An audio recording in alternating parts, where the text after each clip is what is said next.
इस वीडियो में हम टिश्यू देखिए जो एपिथेलियम टिश्यू होता है। देखिए जो कनेक्टिव टिश्यू होते हैं वो तीन टाइप के होते हैं: जनरल कनेक्टिव टिश्यू, स्पॉटिंग और फ्लूइड। अब देखिए इनका जो काम होता है वो सिर्फ कनेक्ट करना नहीं होता।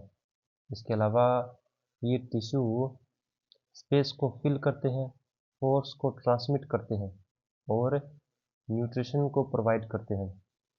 इसके साथ ये इम्यून डिफेंस का भी काम करते हैं और ये रिपेयरिंग में भी पार्टिसिपेट करते हैं। इसलिए इसे जनरल कहा जाता है और यह ऑलमोस्ट हर जगह पाया जाता है। अब कनेक्टिव टिश्यू की सबसे इम्पोर्टेंट थिंकिंग यूनिट को समझते हैं। देखिए हर कनेक्टिव टिश्यू वो cells plus fibres plus ground substance से मिलकर बनता है। इसका पहला जो यूनिट है वो है सेल्स और ये इसमें एक्टिव कंपोनेंट होते हैं जो काम करते हैं, यानी कि काम करने वाले वर्कर्स। दूसरी जो चीज़ होती है वो है फाइबर्स, यानी कि ये इसको स्ट्रेंथ और इलास्टिसिटी देते हैं। थर्ड जो चीज़ है वो है ग्राउंड सब्सटेंस।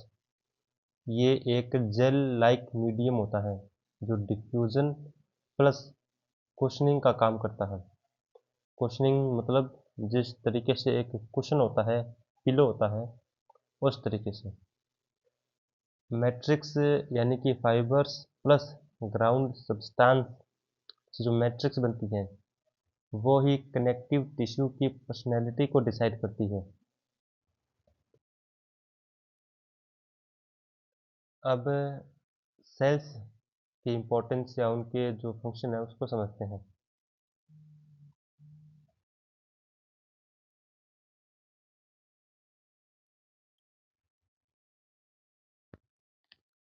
कनेक्टिव टिश्यू की जो पहली टाइप ऑफ सेल है वो है फाइब्रोब्लास्ट।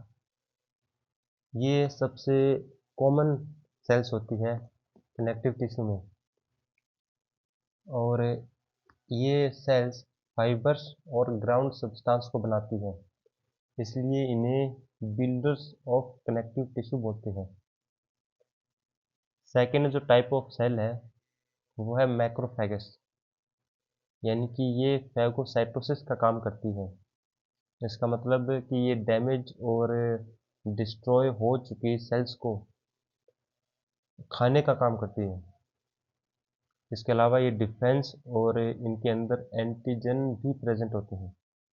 इसको हम कनेक्टिव टिश्यू की पुलिस बोल सकते हैं। तीसरे टाइप की जो सेल है वो है मास्ट सेल। ये मास्ट सेल्स हिस्टामिन और हेपरिन जैसे केमिकल्स रिलीज करती है। ये इन्फ्लामेशन शो करती है और एलर्जी को रेस्पॉन्ड करती है, इसलिए इसको अलार्म सिस्टम बोल सकते हैं हम। चौथे टाइप की जो सेल है वो है प्लाज्मा सेल। ये हमारी बॉडी में एंटीबॉडी प्रोड्यूस करने का काम करती है, इसलिए हम इसको इम्यून मेमोरी बोल सकते हैं। और पांचवें टाइप की जो सेल है वो है एडिपोसाइट, यानी कि ये फैट को स्टोर करने का काम करती है। इसके साथ ये कुशनिंग का काम करती है और एनर्जी को रिजर्व करती है। यह shock absorber plus fuel bank है।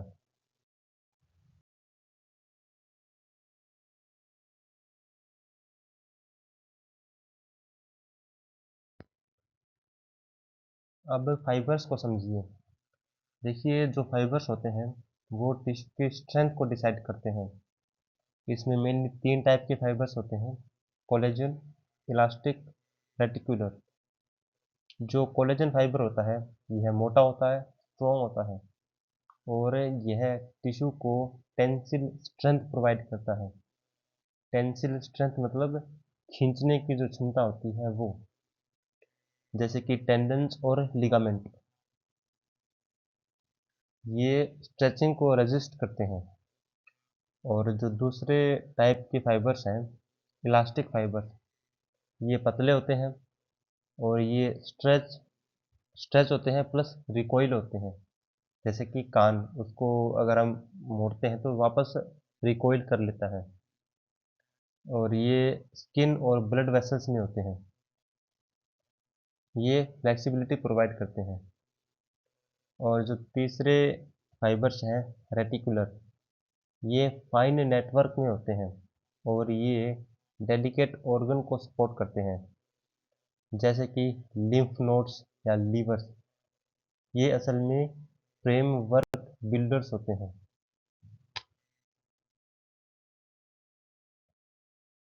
ग्राउंड सब्सटेंस को अक्सर इग्नोर कर दिया जाता है, लेकिन टिश्यू को जिंदा रखने का काम ग्राउंड सब्सटेंस ही करता है।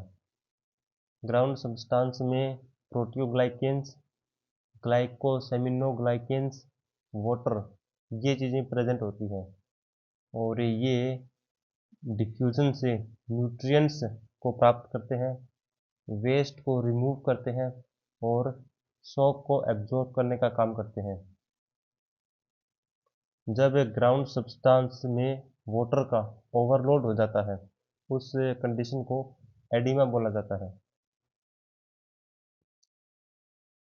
Types of general connective tissue. देखिए, कनेक्टिव टिश्यू दो टाइप के होते हैं, लूज कनेक्टिव टिश्यू और dense connective tissue. Loose connective tissue में तीन टाइप के टिश्यू आते हैं, एरियोलर, एडिपोज और रेटिकुलर। जो एरियोलर टिश्यू होते हैं, ये पैकिंग टिश्यू होते हैं और ये दो ऑर्गन्स के बीच में होते हैं और हाईली वैस्कुलर होते हैं। इन्हीं टिश्यूज में एडिमा और इन्फ्लामेशन जैसी कंडीशंस बनती हैं। दूसरे जो कनेक्टिव टिश्यू है, वो है एडिपोज टिश्यू। ये फैट को स्टोर करने का काम करते हैं, इंसुलेशन का काम करते हैं और कुशनिंग का काम करते हैं। तीसरे जो टिश्यू है, वो है रेटिकुलर टिश्यू। ये ऑर्गन्स की फ्रेमवर्क को बनाते हैं और लिम्फोइड ऑर्गन्स में मौजूद होते हैं। जो दूसरे टाइप के कनेक्टिव टिश्यू है, डेंस कनेक्टिव टिश्यू, ये भी तीन टाइप के होते हैं, डेंस रेगुलर, डेंस इर्रेगुलर और इलास्टिक टिश्यू। देखिए, जो डेंस रेगुलर टिश्यू होते हैं, ये पैरेलल कोलेजन फाइबर से बनते हैं, जैसे कि टेंडन और लिगामेंट, और ये फोर्स को ट्रांसमिट करने का काम करते हैं। और जो डेंस इर्रेगुलर टिश्यू होते हैं, ये इर्रेगुलर फाइबर से बनते हैं, यानी कि इनमें जो फाइबर्स की अरेंजमेंट होती है, वो डेंस रेगुलर के जैसे एक पैरेलल लाइन में अरेंज नहीं होती। जैसे कि डर्मिस, यानी कि स्किन की एक लेयर डर्मिस, ये मल्टी डायरेक्शनल स्ट्रेंथ को प्रोवाइड करवाते हैं। तीसरे जो टिश्यू है, वो है इलास्टिक टिश्यू। इलास्टिक फाइबर से बने होते हैं और इनके अंदर लार्ज आर्टरीज होती है और ये स्ट्रेच और रिकॉइल का काम करते हैं। अब इनमें ब्लड सप्लाई और हीलिंग को समझते हैं। देखिए, general connective tissue mostly vascular ही होती है। इस वजह से इनमें कार्टिलेज की अपेक्षा हीलिंग बेटर होती है, इन्फ्लामेशन भी होता है और इम्यून रिस्पॉन्स भी होता है। लेकिन इसका एक एक्सेप्शन है, टेंडन और लिगामेंट। इनमें ब्लड सप्लाई काफ़ी पुअर होती है और इस वजह से इनमें हीलिंग भी स्लो होती है। अब इसके क्लिनिकल इंटीग्रेशन को समझते हैं। देखिए, डॉक्टर जो होता है वो एपिथेलियम पर डायग्नोसिस करता है, लेकिन वह कनेक्टिव टिश्यू पर ही ट्रीटमेंट स्टार्ट करता है, क्योंकि इन्फ्लामेशन कनेक्टिव टिश्यू में ही होती है, हीलिंग भी कनेक्टिव टिश्यू से ही होगी, स्कारिंग भी कनेक्टिव टिश्यू की होती है और क्रोनिक डिजीज कनेक्टिव टिश्यू को बदल देते हैं। देखिए जो इन्फ्लामेशन होती है वो एपिथेलियम में तो होती नहीं है, वह होती है कनेक्टिव टिश्यू में। और कनेक्टिव टिश्यू एपिथेलियम टिश्यू के जस्ट नीचे होता है। अब क्योंकि इन्फ्लामेशन कनेक्टिव टिश्यू में होती है, क्योंकि जो एपिथेलियम होता है वो अवैस्कुलर होता है, उसमें इम्यून सेल्स भी नहीं होती। परंतु जो कनेक्टिव टिश्यू होता है उसमें ब्लड वेसल्स होती है और इम्यून सेल्स भी होती है, जैसे माइक्रोफेज, मास्ट सेल्स और प्लाज्मा सेल्स। जब इंजरी या कि फिर इन्फेक्शन होती है तब एपिथेलियम टूटती है और नीचे का कनेक्टिव टिश्यू एक्सपोज होता है और ब्लड वेसल डायलेट होती है, इम्यून सेल्स एक्टिवेट होती है। इसलिए रेडनेस, स्वेलिंग और पेन सब कनेक्टिव टिश्यू में ही होता है।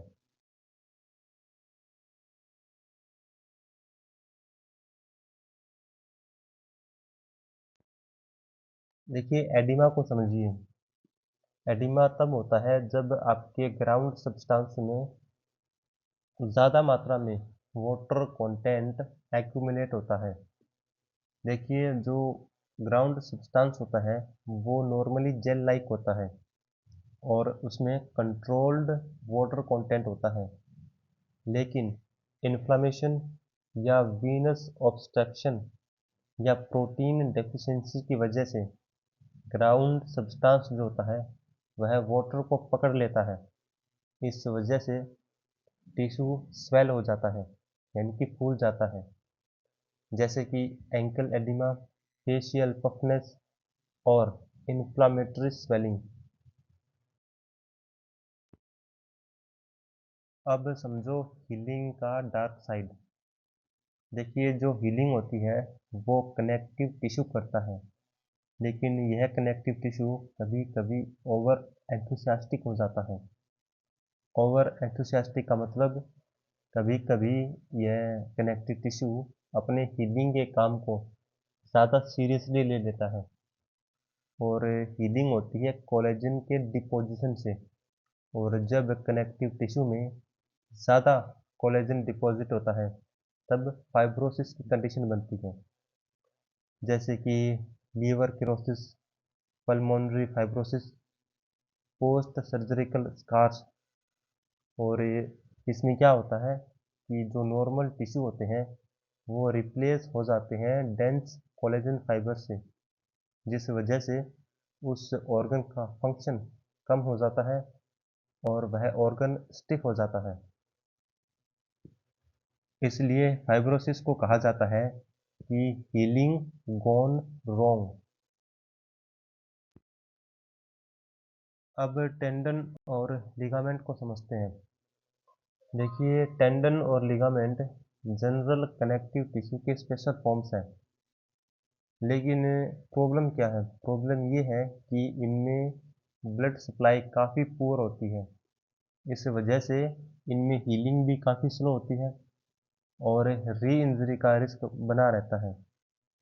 देखिए जो मसल इंजरी है वो फास्टर हील होती है टेंडन इंजरी से, क्योंकि टेंडन्स में ब्लड सप्लाई मसल्स की तुलना में काफ़ी कमज़ोर होती है। इसलिए टेंडन का जो टियर है वो हील होने में काफ़ी महीने ले लेता है। इसलिए टेंडन की हेल्थ के लिए ज़रूरी है फिजियोथेरेपी, यानी कि जॉइंट मूवमेंट, और इसको ओवरलोड से बचाना। अब हम समझेंगे एलर्जी के कॉन्सेप्ट को। देखिए जो मास्ट सेल्स होती हैं वो कनेक्टिव टिश्यू में रहती है, और जब कोई ट्रिगर जैसे पोलन या फूड या ड्रग इसके कांटेक्ट में आता है तब मास्ट सेल डीग्रेनुलेशन करती है। उसके बाद वह हिस्टामिन को रिलीज करती है, जिस वजह से वैसोडिलेशन होता है, यानी कि वेसल्स फूल जाती है और उसकी परमिबिलिटी बढ़ जाती है। इस वजह से ईचिंग होती है, रेडनेस होती है और स्वेलिंग होती है। देखिए एलर्जी जो होती है वो असल में कोई स्किन का डिजीज़ नहीं होता, यह कनेक्टिव टिश्यू का एक इम्यून डिसऑर्डर है।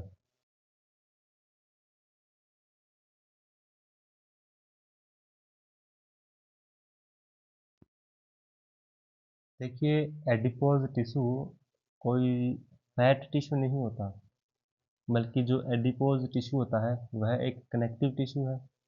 यह एक एंडोक्राइन ऑर्गन है और ओबेसिटी में एडिपोसाइट एनलार्ज हो जाते हैं, यानी कि जो एडिपोज के जो सेल्स हैं वो साइज में बड़े हो जाते हैं और ये इन्फ्लामेटरी मेडिएटर्स यानी कि जो इन्फ्लामेशन बढ़ाते हैं वो रिलीज करते हैं और इस वजह से इंसुलिन रेजिस्टेंस बढ़ जाता है। इसलिए ओबेसिटी सिर्फ एक कॉस्मेटिक नहीं होती, बल्कि यह कनेक्टिव टिश्यू मेटाबॉलिक डिजीज होती है। अब वुंड हीलिंग के कॉन्सेप्ट को समझो।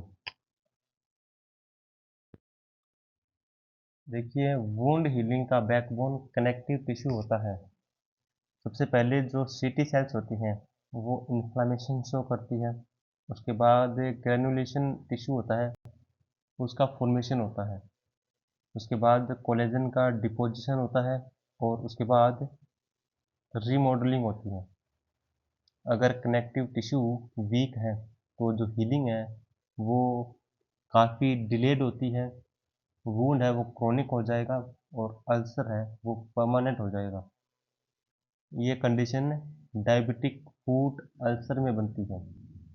डायबिटिक फूट अल्सर एक कंडीशन है जो इसी कॉन्सेप्ट पर बेस्ड होता है।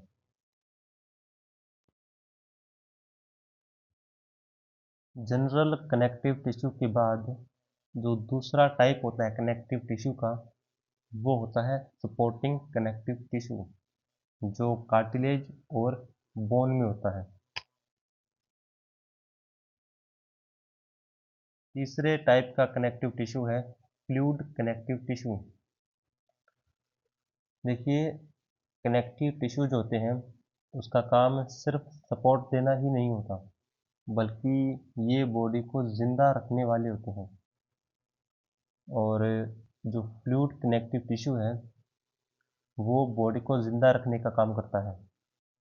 देखिए, अगर कार्टिलेज और बोन सपोर्ट देते हैं तो जो ब्लड और लिम्फ होता है वह लाइफ को चलाते हैं। बिना फ्लूइड कनेक्टिव टिश्यू के ऑक्सीजन है वो ऑर्गन्स को नहीं मिलेंगी, वेस्ट नहीं निकलेगा और इम्यूनिटी नहीं बनेगी और हीलिंग भी नहीं होगी।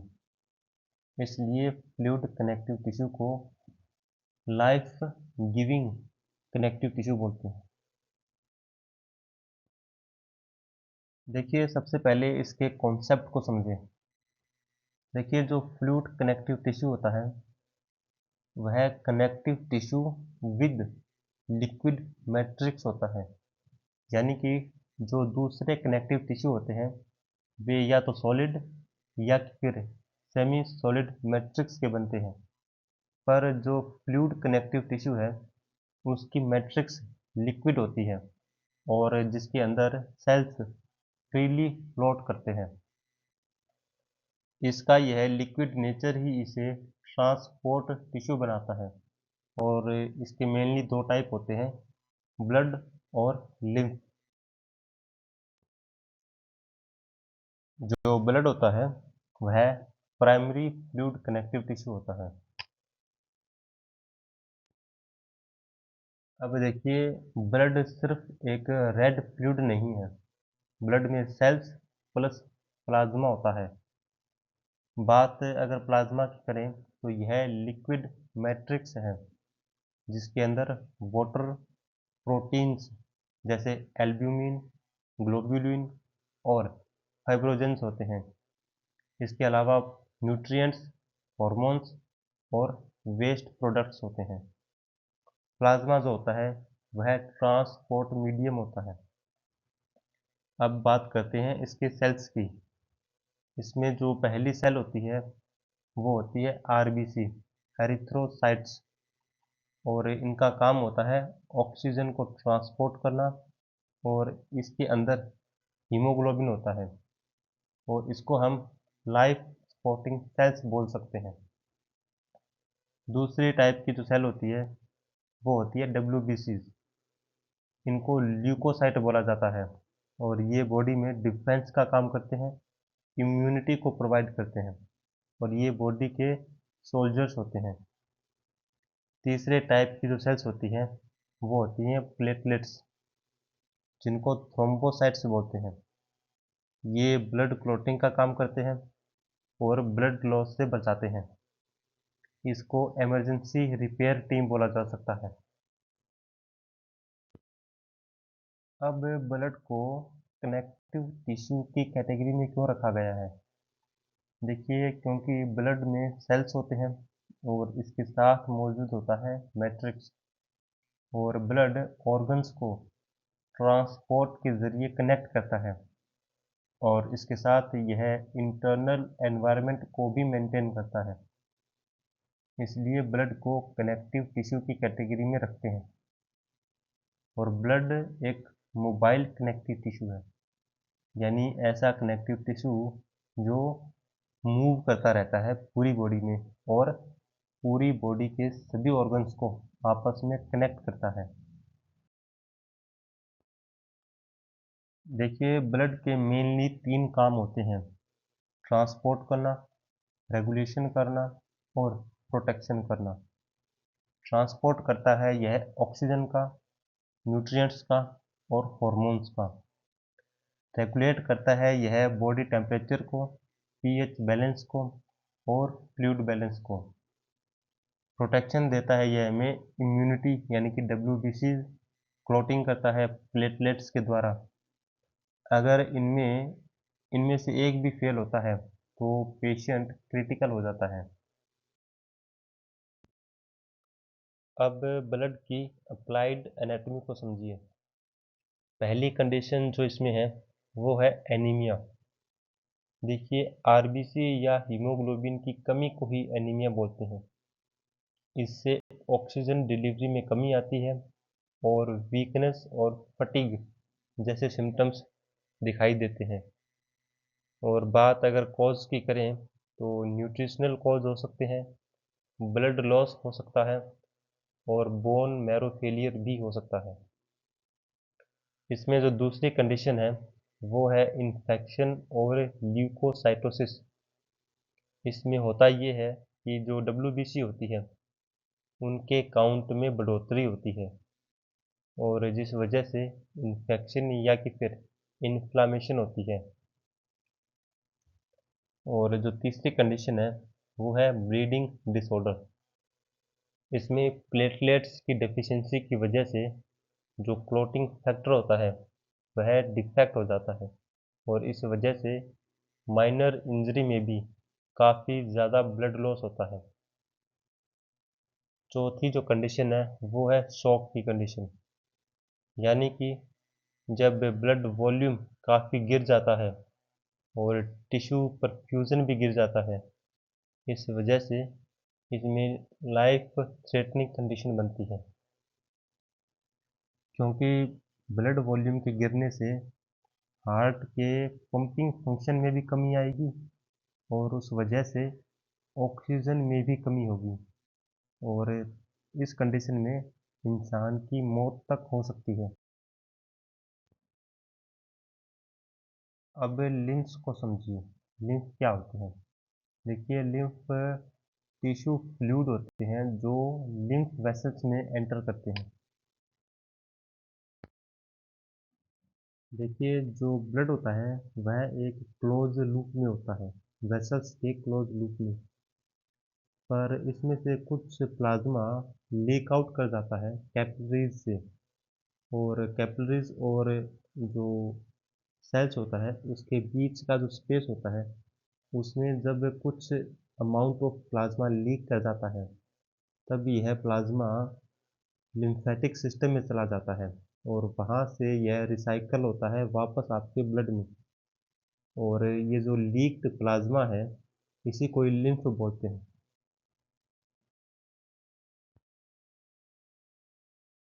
लिम्फ के फंक्शंस को समझो। देखो, जो लिम्फ्स होता है वह फ्लूइड बैलेंस करने का काम करता है, यानी कि जो एक्सेस टिश्यू फ्लूइड है यह उसको वापस ब्लड में रिटर्न कर देता है, इसलिए यह एडिमा को रोकता है। इसके साथ यह फैट को एब्जॉर्ब करने का काम करता है। इसके साथ यह इम्यूनिटी को भी सपोर्ट करता है।